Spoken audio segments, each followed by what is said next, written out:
It probably seems like I'm all over the place with my thoughts and with my writing. And I promise you, if we start at the very beginning, it will make sense by the end.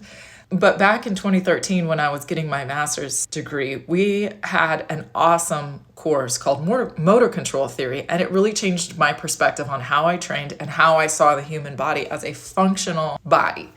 So historically, we teach a muscle system separate from the skeletal system, separate from the cardiovascular system, separate everything in these disparate chunks, instead of teaching them together as systems that work cohesively. And then if you layer on top of that this motor control theory, how the brain controls these systems.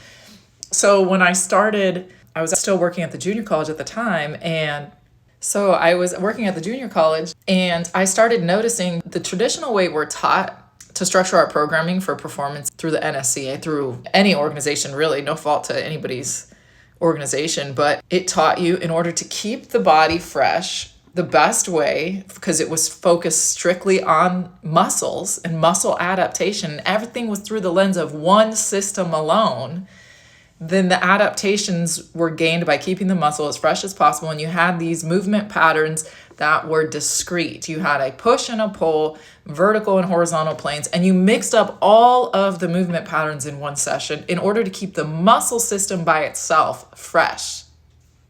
But that's not how movement patterns work for performance athletes. So it might work well, say you're in bodybuilding and you're not actually having to perform any athletic type movements. No offense, but it's facts. When you put somebody on the field and you expect power production, you expect speed, you expect highly coordinated movements, you expect them to have spatial awareness, you expect them to be able to manage what's going on around them and then track an object and catch an object or throw an object with pressure, changing circumstances. All of these things I've just described, that is a highly complex motor task. And so if you layer that into motor control theory, the way we've been doing it doesn't work. If you want to optimize for a highly complicated environment, you've got to change the way you train the athletes. It can't be all these disparate movements. So we've got to improve the integrity of each movement pattern as it would be optimized in the body, right? So just like a computer program. So let's say that you want to elicit this task. Well, it has programs already written that might be running in the background. But if every time it has to go and write the program and then run all of the separate programs together, you can just imagine the load on the computer is going to be much greater than if those programs were already written, already optimized, and then it can just call and run this one and this one automatically because they're already optimized. So if it has to go in there and optimize the movement pattern while it's in a complex environment, the brain is going to get disjointed. And that's where we see terrible movement patterns or movement patterns that break down. So they can do something maybe without pressure, but as soon as there's pressure, they can't do it. We're also finding that finally, what I think many of us have known is that ACL, although there's a strength component, because if we're talking about ACL on jump landing mechanics, obviously rate of force acceptance is strength dependent to an extent, but how the joint is positioned on ground contact. So how strong is the motor program to orient the joint in a safe position on ground contact? And you have to do it within 0.3 seconds, 30 milliseconds within time of contact on the ground. So that is a very short amount of time that the brain has to assess and correct a joint position. And so now imagine that you're doing your jump landing and you're tracking an object. Imagine the cognitive demand of tracking an object and how, if your movement pattern isn't already programmed in, the task complexity then goes. So I think you're starting to understand my point here, which is that if you look at human performance from a motor program perspective, everything becomes about optimizing movement. So yes, we want a strength component. We want a power component. We want a speed component. So now if we overlay how the nervous system can interact with a particular exercise. So say it's a squat pattern, strength exercise. So you can have a strength component in a squat pattern movement, a power component in a squat pattern movement, a speed component in a squat pattern movement. So what we need to be doing is optimizing for these neuromuscular variations of a single movement pattern.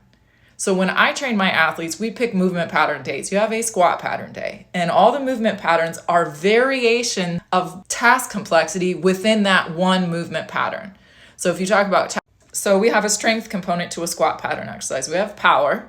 We have plyometric aspects in the same movement pattern. So what I'm doing is I'm giving the brain, so whenever you write a program, we're saying this is the core, and these are the variables that stem from this core movement. And so now we've taught it. How do you orient the joints of this squat pattern the way we want it to? And we get nitpicky about their arches. We get nitpicky about where their center of mass is even through their foot, because we want to optimize the movement pattern. So I say, where are you, center of mass, joint angles, joint positions in a slower strength-based exercise? Now we do it in a power-based exercise. Reassess all of those things. Now we do it in a plyometric exercise. Now we do it with task complexity, where I throw you a different colored ball. We Stroop test them while we're doing these movement patterns. So there's more than one way to skin a cat. This is my philosophy. We do it based on task variables within one single movement pattern. And so we have our squat pattern day. We will have a shoulder girdle day, because you have to get the upper posterior muscles, the shoulder girdle, to stabilize in athletic movements. So it's a synergistic sling of a situation going on here with muscles. And so they need to learn to work together, because that's how they're going to be working on the field. You've got your hinge pattern.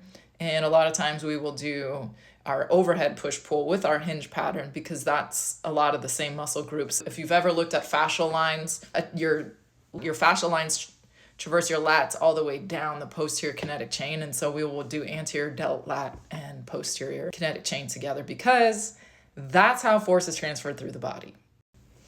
So what does this have to do with what I've been writing about in my obsession with natural language processing? Well, again, as an athlete may become burned out, because we're constantly, especially the more elite you are, we're constantly pushing you on that threshold of what I call redlining you. We're constantly right on the peak RPMs that we can get out of somebody. And so on the other side of that, you run the risk of breaking the engine block, so to speak, right? So my theory is that just as mood can be an indicator of burnout, prior to mood changes, my theory is that you will see changes in language. So as the cognitive load increases due to burnout, we will change how we talk and relate to people in the world long before we actually experience symptoms of burnout. And you can track that with machine learning.